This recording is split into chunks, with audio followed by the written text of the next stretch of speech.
key takeaways, it's going to vary from defense and civilian, as you imagine would be the case. Civil is going to be focused more on leveraging AI to improve citizen-facing services. On the defense side, it's going to be leveraging AI to enhance the acquisition and the analysis of real-time data in combat environments, for example, or to improve operations, improve supply chains in defense, in the defense industrial base. Where we're positioning ourselves is, we're looking at the top of the market in terms of the federal systems integrators. What are they winning?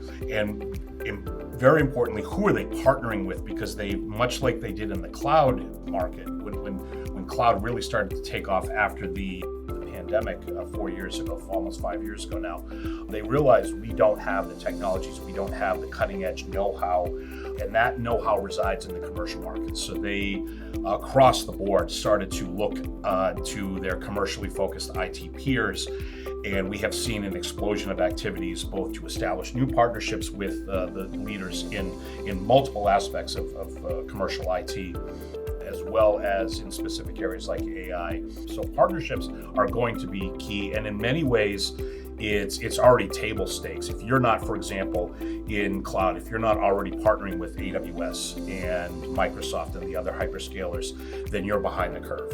Okay, we have seen that. We've been keeping very close track of that with our research. I believe the same thing is going to happen in AI and GenAI. We are seeing companies like Booz Allen Hamilton, for example, with their joint venture activity, going out and kicking the tires on small bleeding edge AI developers, GenAI from Silicon Valley, et cetera, to not only keep themselves on that cutting edge, abreast of and have access to groundbreaking GenAI technologies, but also to have perhaps the opportunity down the road to acquire some of these companies to expand their own capabilities. Well, I think there's a lot of potential there for GenAI. It has a lot of opportunity to optimize agency operations, enhance employee efficiency. The thing is, it takes time to really implement and to really reap those benefits. You need to have robust, modern infrastructures in place to use that. But once they are in place, we're going to start to see some really interesting stuff. Like, I think one of the more interesting applications of GenAI is how it can refine code. So for federal fiscal year 2025, the budget, its growth is slowing for some federal civilian agencies, might even contract for a few. And we're also dealing with this nationwide shortage of software developers.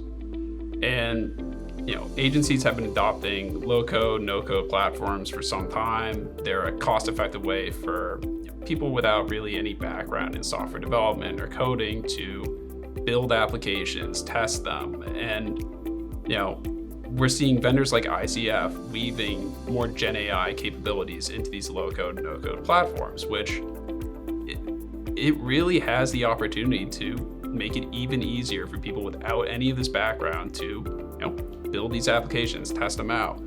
And the broader part of that is now agencies, instead of having to vie for this limited talent pool, they have the opportunity to go out and say, like HHS, they can hire someone with more relevant domain expertise than, say, someone who's just been specializing in software development. They can focus on the nuts and bolts of what they want.